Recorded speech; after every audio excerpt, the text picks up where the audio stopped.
परदेसी परदेसी जाना नहीं, परदेसी परदेसी जाना। नमस्कार, अनटोल्ड ऑफ स्टार में आपका स्वागत है। आज हम आपके लिए फिल्म इंडस्ट्री के 90 के दशक की एक ऐसी एक्ट्रेस की कहानी लेकर के आए हैं जिसे एक के बाद एक 13 फिल्मों में काम करने का मौका मिला, लेकिन दूसरे ही फिल्म में जब इस अभिनेत्री का फिल्मी करियर परमान पर चढ़ने वाला था, तभी इस अदाकारा को एक बीमारी लग गई जिसका नाम है प्यार। उस प्यार के चक्कर में जो हुआ उसे किसी ने सोचा भी नहीं था। आज हम बात कर रहे हैं प्रतिभा सिन्हा की, जिनका जन्म 4 जुलाई 1969 को कोलकाता में हुआ था। उनकी मां बॉलीवुड की प्रसिद्ध अभिनेत्री माला सिन्हा हैं, जो अपने समय में फिल्म इंडस्ट्री की एक बहुत बड़ी एक्ट्रेस थीं, जिनका विवाह नेपाली अभिनेता चिदंबर प्रसाद लोहानी से हुआ था, जो नेपाल में रहकर अपना व्यवसाय भी चलाते थे। मां माला सिन्हा की बॉलीवुड में बढ़ती लोकप्रियता ने ये पहले ही तय कर दिया था कि प्रतिभा सिन्हा भी कभी ना कभी फिल्मों में ही काम करेंगी, और फिर साल 1992 में आई महबूब मेरे महबूब नामक फिल्म में पहली दफा प्रतिभा सिन्हा नजर आई थी।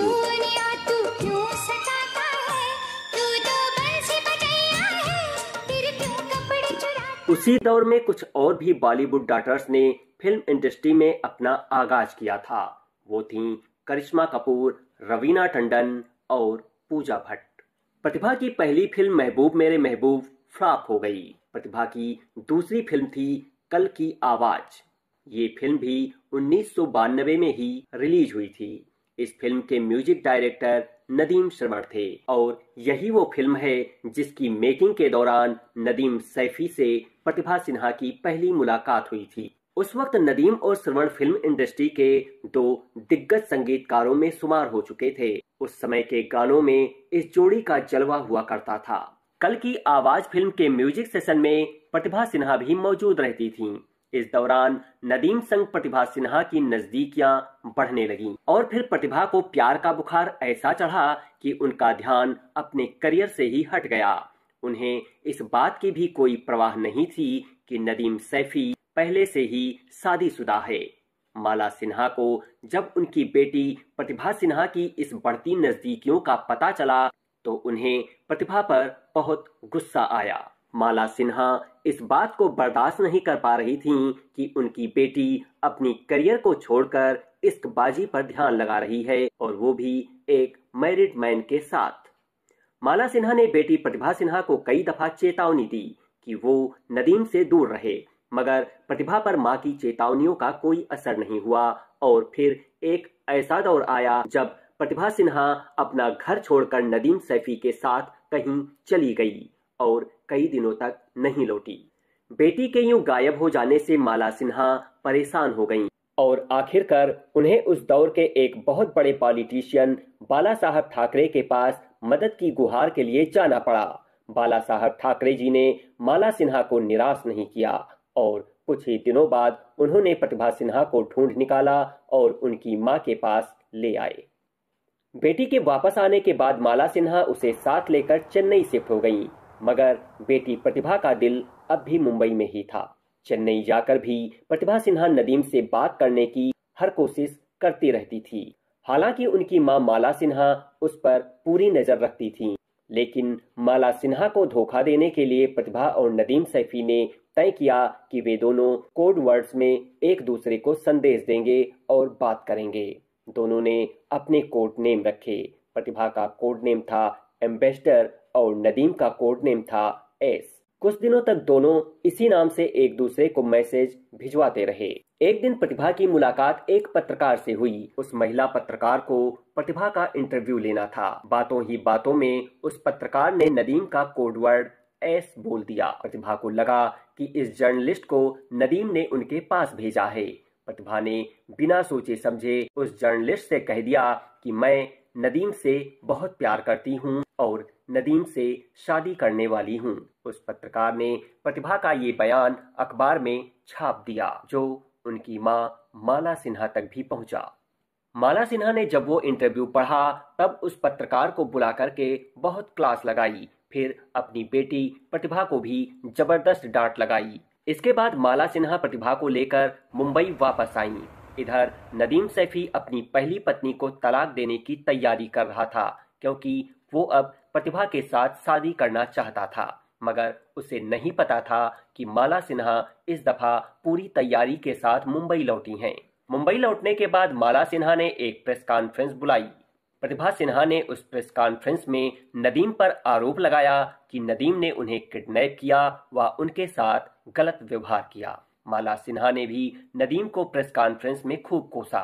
उन्होंने नदीम पर आरोप लगाया कि नदीम की वजह से उनकी बेटी का करियर तबाह हो गया। नदीम सैफी की वजह से उन्हें बहुत ज्यादा नुकसान उठाना पड़ा। माला सिन्हा के आरोपों की खबर इंडस्ट्री में आग की तरह फैल गई। नदीम को जब इस प्रेस कॉन्फ्रेंस के बारे में पता चला तो उसे झटका लगा। इसके बाद नदीम ने भी एक प्रेस कॉन्फ्रेंस बुलाई, जिसमें उसने सफाई देते हुए कहा कि वह प्रतिभा की मदद सिर्फ उस पर तरस खाकर कर रहा था, क्योंकि प्रतिभा उससे कहती थी कि उनकी मां माला सिन्हा जबरदस्ती उनसे फिल्मों में काम करा रही हैं, जबकि वो ये काम करना ही नहीं चाहती। मना करने पर माला सिन्हा प्रतिभा की पिटाई भी करती हैं और उन्हें कमरे में बंद भी कर देती हैं। काफी समय तक चला ये विवाद आखिरकार धीरे धीरे शांत हो गया, मगर इस विवाद की वजह से प्रतिभा सिन्हा को नुकसान के अलावा और कुछ भी हासिल नहीं हुआ। सच क्या है ये तो प्रतिभा सिन्हा, माला सिन्हा और नदीम सैफी ही जाने, लेकिन प्रतिभा सिन्हा के कैरियर की कुर्बानी इस विवाद के चलते हो गई। प्रतिभा सिन्हा ने अपनी 8 साल की फिल्मी करियर में लगभग 13 फिल्मों में काम किया। उनकी पहली फिल्म महबूब मेरे महबूब थी, जो 1992 में रिलीज हुई, लेकिन इस फिल्म से उन्हें कोई पहचान न मिल सकी। इसी साल उनकी दूसरी फिल्म कल की आवाज भी रिलीज हुई। इसके बाद दिल है बेताब 1993 में, पोखरी राजा 1994 में, जो कि एक तेलुगु फिल्म थी, आई। फिर 1996 में उनकी 3 फिल्में रिलीज हुईं, जिनमें एक था राजा, तू चोर मैं सिपाही और राजा हिंदुस्तानी फिल्म थी, जिसके एक गाने में वह एक बंजारन के रूप में नजर आईं और वह गाना था परदेसी परदेसी जाना नहीं। 97 में प्रतिभा सिन्हा की 3 फिल्में रिलीज हुईं। यह फिल्म थी दीवाना मस्ताना, गुदगुदी और कोई किसी से कम नहीं। 1998 में प्रतिभा सिन्हा मिलिट्री राज और जंजीर में देखी गईं और उसके बाद सन 2000 में उनकी आखिरी फिल्म आई, जो थी ले चल अपने संग। दरअसल प्रतिभा सिन्हा की फिल्म इंडस्ट्री में आने से लेकर इतने फिल्मों में काम करने का क्रेडिट उनकी मां माला सिन्हा को जाता है, जिनके स्टारडम के बदौलत ही उनको इतनी फिल्में मिलती रहीं। और इस तरह 8 साल फिल्म इंडस्ट्री में काम करने के बाद 31 साल की उम्र में प्रतिभा सिन्हा गुमनामी में खो गईं।